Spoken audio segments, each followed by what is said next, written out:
플레이 솔리드웍스 2024 어드밴스 교재와 함께 시청하는 동영상 강의입니다.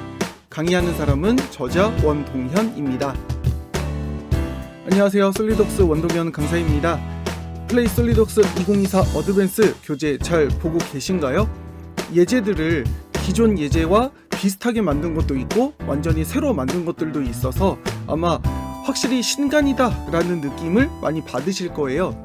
무려 6년 만에 출간되는 어드밴스 교재다 보니까 예제들도 가급적이면 새로운 예제들로 교체해서 책을 작업하게 됐고요. 그럼에도 불구하고 정오표가 한 무더기가 이미 나와 있습니다. 출간과 함께 정오표를 출시하는 정오표를 알려드리는 책은 아마 제 책밖에 없을 것 같긴 합니다. 그래서 여러분들은 본 강의 시청하시기 전에 교재 부록 파일 다운로드 받으셔서 정오표 확인하셔서 내용들 추가를 해주시면 되겠습니다. 교재 원고를 먼저 작성하고 그 다음에 예제 파일을 정돈하면서 조금 더 부드러운 내용으로 바꾸다 보니까 치수 일부가 약간 바뀐 부분들이 있고요. 그리고 마킹이 밀린 부분들도 있고 가지가지 오타가 나왔습니다. 교재 내부 편집을 제가 직접 한다고 했는데도 놓친 부분들이 있습니다. 너그러운 마음으로 업데이트해드린 정오표를 반영해 주시면 되겠습니다. 자, 그러면 첫 번째 판금 문제 풀어보도록 하겠습니다. 지금부터 풀어드릴 도면은요, 교재에 나와 있지 않은 연습 도면입니다. 그래서 이 연습 도면을 교재에 수록할까 말까 하다가 교재를 구입하신 분들이 추가로 공부를 하실 수 있도록 연습 문제를 따로 만들어서 영상으로도 풀어드리는 게 좋겠다 싶은 생각이 있어서 이렇게 별도로 준비를 하게 되었습니다. 자, 그러면 이제 연습 문제를 풀어볼 텐데요. 강의에 앞서서 한 가지 설명을 좀 드리려고 합니다. 솔리드웍스를 처음 작업하시는 분들이 곧바로 판금으로 오시는 분들도 계시고 기본적으로 솔리드웍스의 강면 모델링을 하시다가 판금으로 넘어오신 분들도 있고 독자 여러분들의 상황을 제가 잘 몰라요. 그렇기 때문에 솔리드웍스를 기본적으로 다룰 줄 안다 하시는 분들은 배속을 조금 높여서 보시면 될 것 같고요. 그리고 솔리드웍스를 이제 시작했는데 부득이하게 판금부터 작업하게 됐다 하시는 분들을 위해서 강의는 기본 과정과 약간 섞어서 설명을 드리게 될 예정입니다. 이 점 양해를 해주시고요. 자, 그러면 천천히 나갈 테니까 그렇다고 너무 루즈해서 저까지 잠이 올 정도의 속도는 안 할 거니까요. 어느 정도 속도는 유지하면서 강의 진행할게요. 자, 그러면 새 파트 실행해 보도록 하겠습니다. 새 문서를 눌러서 파트, 이건 다 아시죠? 자, 넘어갑니다. 그러면 솔리드웍스의 기본적인 작업은 일단 면을 선택한 다음에 스케치를 그려라. 이게 순서라고 말씀을 드렸죠. 나는 이런 내용 들은 적이 없는데 하시는 분들은 플레이 솔리드웍스 베이직 강의 시리즈 먼저 한번 보시는 것도 좋을 것 같습니다. 자, 그러면 저희는 우측면에 스케치를 그려서 사각형 스케치로 판금의 첫 번째 플랜지 만들어 볼 텐데요. 자, 사각형 스케치 그렸죠.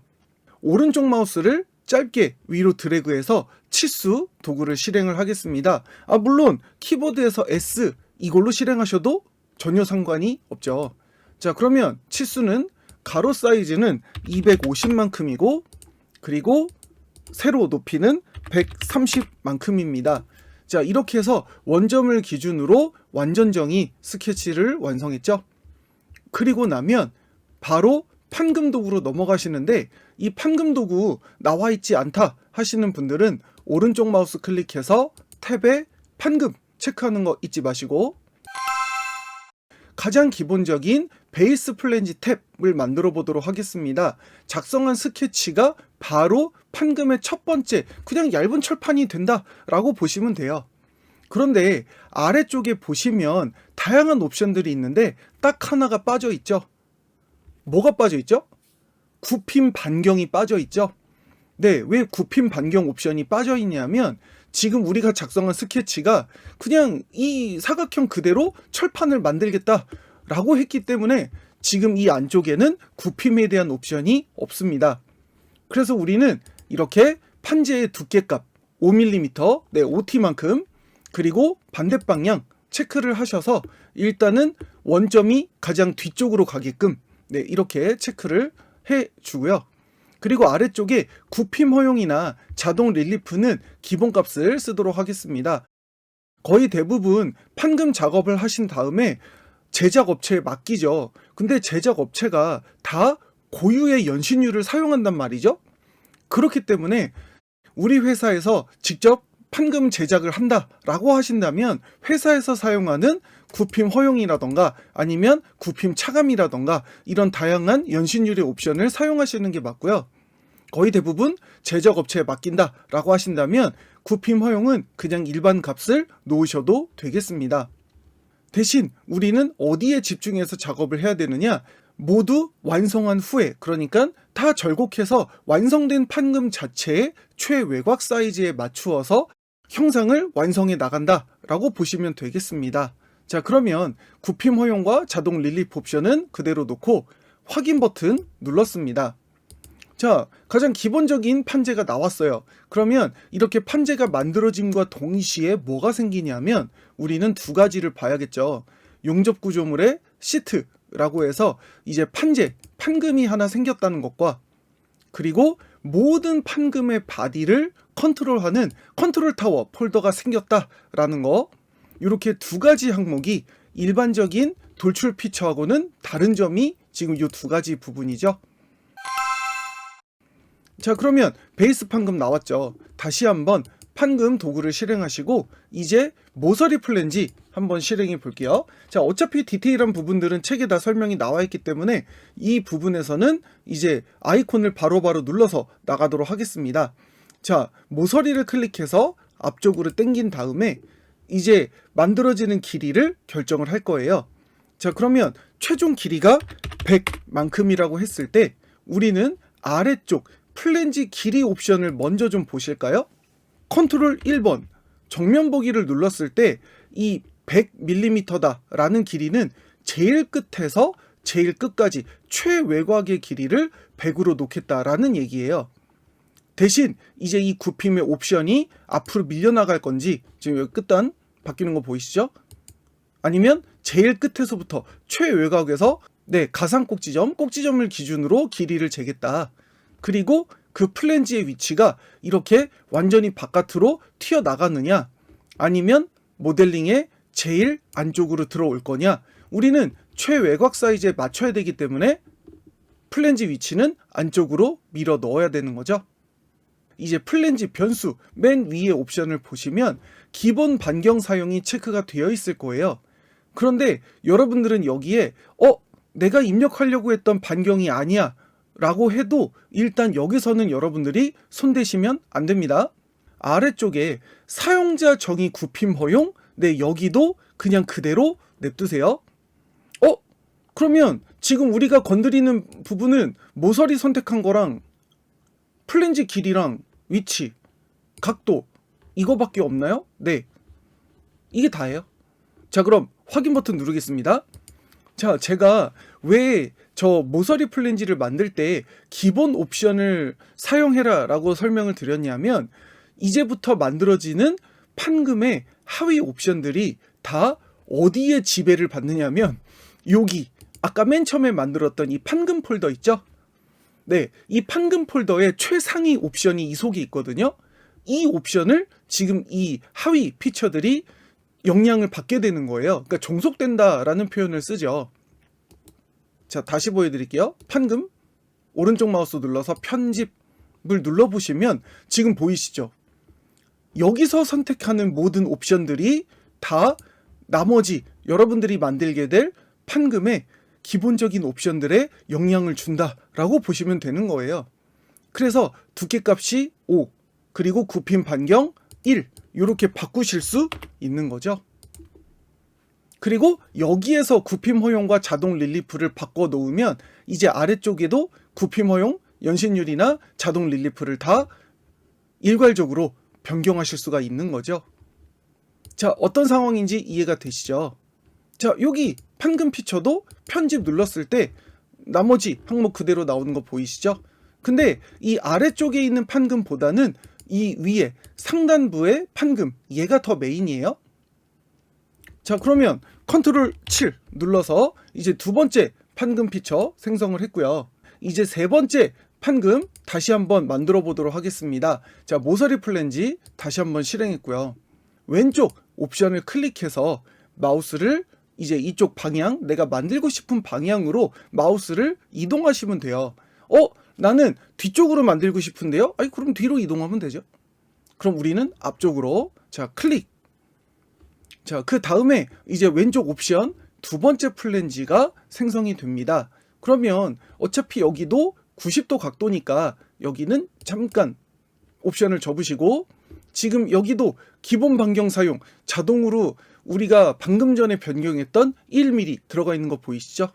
일단 여기도 플랜지 변수도 접어주시고, 그러면 이제 플랜지 길이를 여러분들이 여기에서 입력을 해야 된단 말이죠. 근데 좀 다른 방식을 보여드릴 거예요. 자, 그럼 보겠습니다. 때에 따라서는 이 길이 값이 좀 헷갈리실 수도 있어요. 뭐를 선택했을 때 80이고 뭐를 선택했을 때 80이 아니게 되는가? 이게 너무 헷갈리시거나 좀 어렵다 하시는 분들은요, 플랜지 길이를 접으세요. 그리고 플랜지 변수에 여기 플랜지 프로파일 편집이라는 옵션이 있죠. 자, 이거를 한번 눌러보시면 지금 보시는 것처럼 우리가 만든 이 플랜지의 스케치가 드러나게 되거든요. 그럼 이제 여기에서 우리는 지능형 치수 도구로 그러니까 우리가 최외곽에 집중해서 판금을 만든다라고 했기 때문에 제일 바닥선에서부터 스케치까지, 그러니까 풀 길이가 우리는 얼마로 만드느냐? 아까 첫 번째 플랜지가, 아까 두 번째 플랜지 두께가 얼마였죠? 두 번째 플랜지 두께가 100이었죠? 네, 그러면 토탈 풀 길이가 100 이렇게 되는 거죠. 치수 확인 넣었습니다. 그럼 그대로 위치 잡혔죠. 뒤로 버튼을 눌러서 이제 다시 판지의 옵션으로 돌아가시면 되겠습니다.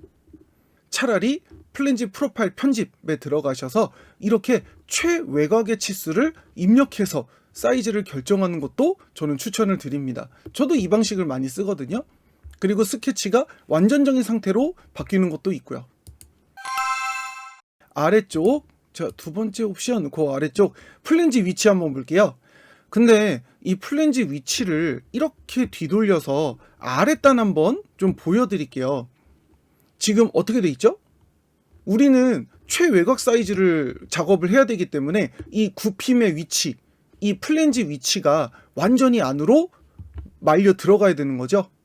네, 안 그러면 이렇게 밖으로 튀어나와서 두께값만큼 사이즈가 커지니까요. 그런데 문제는 이 부분이죠. 네, 여기 이미 굽힘이 한번 있잖아요. 그렇기 때문에 우리는 여기에서 간섭, 굽힘, 잘라내기라는 옵션을 사용을 해줄 거예요. 그러면 이 옵션을 쓰면 어떻게 형상이 나오느냐? 자, 사용자 정의 굽힘 허용과 릴리프 유형은 다 기본값을 쓰겠습니다. 자, 이 아래쪽은 손대지 마시고 확인 버튼 한번 눌러보면, 자, 지금 보이시죠? 굽힘 부분이 튀어나오는 것이 아니라 알아서 깨끗하게 잘라져 나가 있다는 거. 여기까지는 아주 깔끔하게 판재가 만들어졌죠. 이제 이 판재 위에 스케치를 그려서 추가 돌출 컷 피처를 생성할 거예요. 판재 위에 다시 스케치를 그려서 일반적인 돌출 컷 사용해도 되나요? 그럼요. 사용해도 되죠. 자, 그럼 윗면에 스케치 작성하겠습니다. 자, 그러면 저는 코너 사각형 2개를 작성했습니다. 그 다음에 어떻게 작업하시느냐? 이 선의 길이, 네, 여기가 80이고요.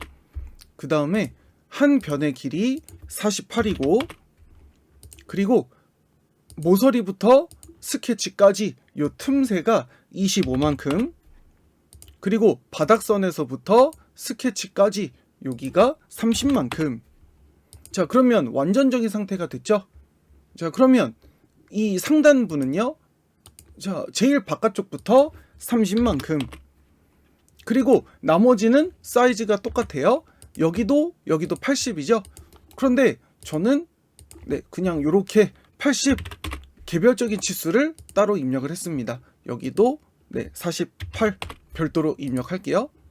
그리고 이 간격도 뭐 25 따로 주셔도 되는데 지금 이 모서리 같은 경우에는 컨트롤 키 눌러서 선과 선 동일 선상이다 같은 라인으로 만들어 주셔도 되겠습니다. 이게 지금 세로로 들어가 가지고 치수가 좀 잘 안 보이시죠? 자, 제가 이렇게 돌려서 보여드릴 테니까요. 여러분들은 잠깐 일시정지 누르시고 스케치 작성하실 시간을 좀 드릴게요. 자, 여기까지. 그러면 아예 필렛까지 같이 작업할까요? 자, 스케치 필렛. 자, 10mm만큼 왕창. 네, 이 솔리드웍스가 좋은 점이 드래그하면 한 번에 다 들어가죠? 네. 그럼 이렇게도 해볼까? 왕창. 한 번에 다 들어가죠? 네, 확인.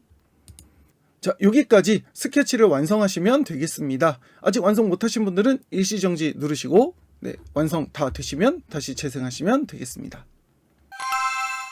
스케치가 다 완성되셨다고 보고 그럼 여기에서 바로 피처에 돌출 컷. 네, 구멍을 좀 내보도록 하겠습니다. 자, 여기에서 한 가지 여러분들이 처음 보시는 옵션이 이제 살살 나와요. 처음 보시는 게 두 가지가 있겠네요. 첫 번째는 뭐냐? 우리가 굳이 여기에 관통 이렇게 옵션을 바꾸지 않아도 두께의 링크라는 옵션을 쓰면 지금 현재 만들어진 이 판지의 두께에 맞춰서 그냥 관통하는 효과를 두께에 맞춰서 내겠다 그 뜻이에요. 그리고 여기 직각컷은 여러분 교재에 몇 페이지에 나와 있죠? 교재 28페이지 보시면 제가 Q&A 형식으로 직각컷에 대한 옵션 설명해놨죠? 네, 교재 28페이지 네, 일시정지 누르시고 직각컷 잠깐 보고 오시면 되겠습니다. 네, 또 교재를 사셨기 때문에 오프라인 종이로 교재 보시면서 공부를 또 하셔야 여러분께 되겠죠. 확인 눌러서 구멍 냈습니다. 자, 여기까지는 다 성공하셨나요? 근데 우린 또 이렇게 판지를 만든 다음에 또 궁금하잖아요? 네, 뭐가 궁금하시죠? 여기요, 판금에 펼치기? 네, 이게 또 되게 궁금하죠. 전개도를 보고 싶은 거. 네, 중간에 눌러보셔도 돼요. 펼치기. 네, 눌러보시면 지금 이렇게 또 판재가 나오는 것도 확인하실 수가 있겠습니다.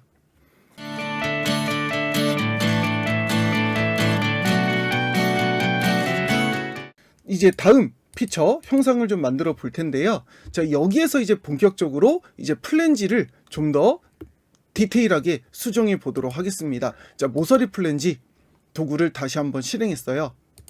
자, 그리고 플랜지 변수 여기에서 이제 우리가 조금 옵션을 좀 많이 만져야 됩니다. 위에 모서리, 아래 모서리 네, 크게 신경 쓰지 마시고 어떤 모서리를 찍으시더라도 마우스로 움직이는 방향에 맞춰서 플랜지가 생성이 되니까요. 자, 아래쪽으로 하나, 그 다음 세로 모서리를 클릭해서 앞쪽으로 자, 이렇게 두 가지를 만들었습니다. 그리고 나면 플랜지 프로파일 이렇게 각각 선택한 모서리마다 서로 다른 사이즈를 입력할 수 있나요? 그럼요. 그게 바로 이 플랜지 프로파일 편집 옵션이죠. 그래서 모서리 선을 선택하시고 플랜지 프로파일 편집 옵션을 누르시면 이렇게 크기를 바꾸실 수 있도록 스케치 편집 모드가 실행이 돼요. 근데 도면에 잘 보시면 이 간격이 어떻게 되어 있습니까?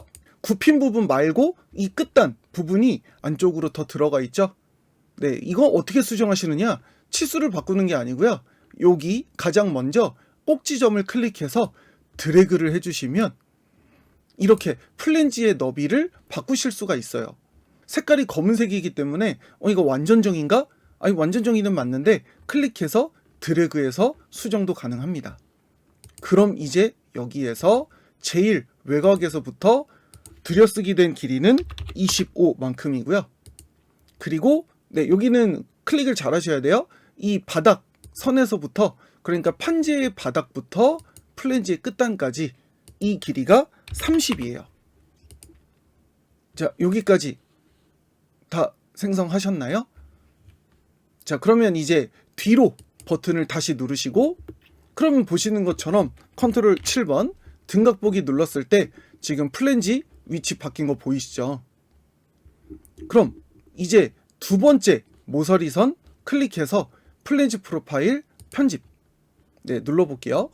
그럼 여기도 사이즈를 좀 바꾸실 수 있겠죠. 자, 어떻게 바꿀까요? 컨트롤 7. 저는 등갑 보기 눌러서 그냥 입체 상태로 놓고 치수를 넣을게요. 치수 제일 끝 모서리선부터 플랜지에 튀어나오는 구간까지 요 간격이 얼마? 이게 30이고요. 그 다음에 지금 너무 바닥이 딱 붙어있기 때문에 ESC 연타하셔서 꼭지점으로 플랜지의 끝점을 드래그. 네, 이 부분도 책에다 설명되어 있습니다. 클릭해서 드래그. 네, 간격들을 좀 바꿔주려고요. 82만큼. 자, 이 선의 길이는 82만큼입니다. 그리고 제일 위쪽 외곽선부터 네, 들여쓰기 간격이 20만큼이고요. 자, 그럼 완전 정이 됐죠? 그럼 뒤로. 그럼 이렇게 해서 여러분들이 각각 개별적인 모서리선의 개별 치수로 서로 다른 플랜지를 완성하게 된 거죠. 기본 반경 사용 그대로 쓰시고 아래쪽 플랜지 위치도 한번 볼까요?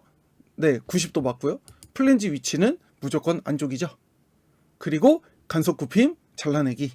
릴리프라고 하는 부분이 바로 이 부분이죠. 이 릴리프를 이렇게 각진 부분으로 만들겠다라고 하신다면 사각형을 놓으시는 거예요. 근데 여기에서 릴리프 유형으로 바꾼다 이거 아닙니다. 물론 이 부분에만 내가 다른 모양을 적용하겠다 이건 맞아요. 근데 일괄적으로 모든 릴리프를 다 일괄적으로 바꾸겠다라고 하신다면 여기에서는 건드리지 마시고 일단 확인 버튼 눌러서 생성하세요. 그리고 아까 제가 말씀드린 거 우두머리로 가야겠죠. 판금의 우두머리 거기 가셔서 피처 편집 여기서 바꾸시는 거. 자, 그럼 제가 바꿔볼게요. 둥근 사각형. 그리고 아예 온 김에 굽힘 반경을 1이었다가 2로 한번 바꿔볼까요? 2. 자, 굽힘 바꿨죠? 지금 이 우두머리에서요. 확인. 그럼 지금 보이세요? 일괄적으로 다 변경이 되어 있죠. 네, 이제 어떤 느낌인지 아시겠죠? 그래서 전개도를 눌렀을 때 지금 보시는 것처럼 꺾어지는 부분을 위해서 살짝 칼집을 내주는 부분이 릴리프인 거고요. 정리하면 개별 옵션을 쓸 때만 두 가지는 체크하시는 거고 체크를 안 하면 기본값입니다. 반대로 기본 반경 사용에 체크되어 있으면 기본값이에요. 체크를 해제하면 어떻게 되겠습니까? 이 부분에만 다른 값을 쓰겠다 이렇게 되겠죠. 네, 요거 꼭 기억하셔야 됩니다. 이번에는 덧붙이는 스타일로 만들어 볼 거예요. 어떻게 덧붙이느냐? 다시 윗면에 스케치를 그리겠습니다. 그리고 치수 하나 스케치를 그려서 선과 선 사이 요 사이가 얼마죠? 25만큼. 그리고 이 선의 길이 82만큼. 아까 거랑 똑같네요. 요 추가 플랜지 만든 사이즈랑 같은 사이즈로. 네. 근데 여기에서 우리가 다시 플랜지를 만드느냐? 그건 아니고요. 베이스 플랜지를 누를 거예요. 근데 잘 보세요. 베이스 플랜지 옆에 탭이라고 써 있죠? 탭. 그럼 해보겠습니다. 탭. 그럼 보시는 것처럼 기존 판금에 내가 작성한 스케치만큼 조각을 덧붙인다 이렇게 보시면 되겠습니다. 그러니까 굽힘이 없는 또 다른 판재를 옆에 덧댄다 이렇게 보시면 돼요. 그럼 여기 바디 합치기 옵션 보이시죠? 네. 근데 이거를 바디를 합치지 않는다. 그러면 이제 또 다른 판금의 이제 세컨드가 되는 거죠. 그러면 멀티 판금이 되는 겁니다. 그럼 어떻게 되는 거죠? 용접을 하는 것 같은 효과가 나겠죠. 근데 저희는 바디 합치기를 눌러서 한 몸으로 만들겠습니다. 그럼 보이세요? 처음부터 이렇게 만들었던 것처럼 이런 효과를 탭으로 만드실 수가 있겠습니다. 코너들을 좀 다듬어 볼게요. 이 가장자리들을 조금 잘라낼 텐데 판금 도구에 물론 피처에 필렛도 있지만 우리는 판금에 코너 다듬기, 코너 자르기 도구를 써볼 거예요. 자, 코너 관련된 옵션이 4개가 있는데 그 중에 코너 자르기 도구를 실행하시고 그러니까 필렛과 못따기 중에 모양을 고르실 수 있어요. 저희는 필렛으로 할까요? 자, 필렛 사이즈는 12mm로 하겠습니다. 그러면 여러분들한테는 선택권이 두 가지예요. 모서리를 선택하거나 아니면 면을 선택하거나. 그럼 지금 보이시죠? 해당 면이 자동으로 인식이 되는 거. 그러니까 지금 이 바닥판 같은 경우에는 면을 선택하면 이렇게 불필요한 부분이 다 들어가기 때문에 이런 부분은 모서리를 찍으시는 거고, 이렇게 독립적인 플랜지에는 면을 찍어서 일괄 선택해도 상관은 없겠죠? 확인 버튼. 이렇게 해서 테두리를 다듬었으면 이제 구멍 가공 마법사로 여기다가 구멍을 좀 뚫어 볼게요. 자, 그럼 저희는 뭐 할까요? 탭 구멍 좀 뚫어 볼까요? 네 번째 탭 홀이죠. KS 탭 홀에 우리는 어차피 다 그 나사산 피치 1mm인 건 다 아니까 그냥 M10짜리로 요걸로 그냥 뚫어 볼게요. 자, 관통 맞고요. 나사산 표시 맞습니다. 다음 위치는 우리는 솔리드웍스 2024 신기능에서 새로 생긴 도구 아시죠? 원래 여러분들이 그려놨던 스케치를 쓰셔도 되지만 우리는 사방팔방 다 흩어져 있는 요소에 구멍을 뚫어야 되기 때문에 3D 스케치 모드를 선택해서 꼭지점에 관통하는, 그러니까 동심하는 위치에 맞춰서 구멍을 좀 뚫어보도록 하겠습니다. 근데 여기 관통했다고 다른 피처에 고장나거나 뚫고 나가거나 그러진 않겠지? 아, 여기가 살짝 위험한데? 그러면 여기도 판금이기 때문에 두께의 링크 같은 옵션이 있나 한번 보겠습니다. 근데 이게 판금인 걸 인식을 할까요? 관통. 아, 그러네. 여기는 두께의 링크라는 옵션은 따로 없네요. 그렇단 얘기는 그냥 다음까지 옵션을 사용해서 이 반대편은 구멍 나지 않도록 옵션을 바꿔주시면 되겠죠? 다음까지로.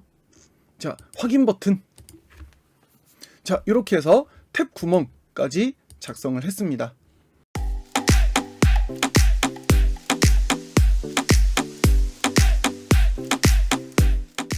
자, 이렇게 해서 가장 기본적인 첫 번째 판금 연습 문제 완성이 됐습니다. 자, 여러분들이 여기까지 완성이 되신 분들은요, 어디를 보시느냐? 용접 구조물 테이블 한번 보실까요? 디자인 트리에서요. 그 항목을 확장하시면 아까 잠깐 보여드렸던 시트 항목이 있죠. 그 시트 항목을 오른쪽 마우스 클릭하시면 뭐가 있습니까? 속성이라는 값이 있죠. 네, 이 속성 값이 되게 중요해요. 용접 구조물이나 판금이나 이 속성이 되게 중요한데 클릭해서 눌러보시면, 자, 지금 보시는 것처럼 이 판금의 모든 데이터들이 한눈에 확인하실 수가 있어요. 그래서 대표적인 이 컷아웃, 여기 한번 보실래요? 지금 이 컷아웃은 뭘 말하는 거냐? 구멍 뚫린 개수 말하는 거예요. 하나, 둘, 셋, 넷, 다섯, 여섯, 일곱, 여덟. 총 8군데 구멍이 났다라는 거, 그 개수 카운트가 되는 거고요. 그 다음에 절단 길이 바깥쪽, 이게 뭘까요? 자, 절단 길이 바깥쪽은 여러분들이 전개도를 작성한 다음에 이 모든 테두리 있죠. 여러분이 작성한 이 판금 테두리의 모든 테두리의 둘레의 합을 말하는 거예요. 그럼 안쪽은요? 절단 길이 안쪽, 이게 요 구멍 난 부분들의 모든 길이의 합을 말하는 겁니다. 네, 아주 깨알같이 별거별거를 다 측정을 해주네요, 그쵸? 그리고 아래쪽에 굽힘 반경이라던가 아니면 판금 두께라던가 기본적인 모든 재료들이 다 표시가 되어 있기 때문에 여러분들이 설계한 판금에 대한 기본적인 정보들을 다 한눈으로 확인하실 수가 있어서 굉장히 좋다라고 말씀을 드릴 수가 있겠습니다. 완성한 판금 예제는 저장 한번 해주시고, 교재에 설명하고 있는 다른 형식의 판금 작성 방식과 그리고 연습 도면들 한번 풀어보시고, 또 막히는 부분들은 커뮤니티로 질문하시면 친절하게 답변을 드리도록 하겠습니다. 저는 판금 연습 문제 두 번째 강의에서 다시 인사드리도록 하겠습니다. 솔리드웍스 교육의 완전정의 플레이 솔리드웍스 원동현 강사였습니다. 감사합니다.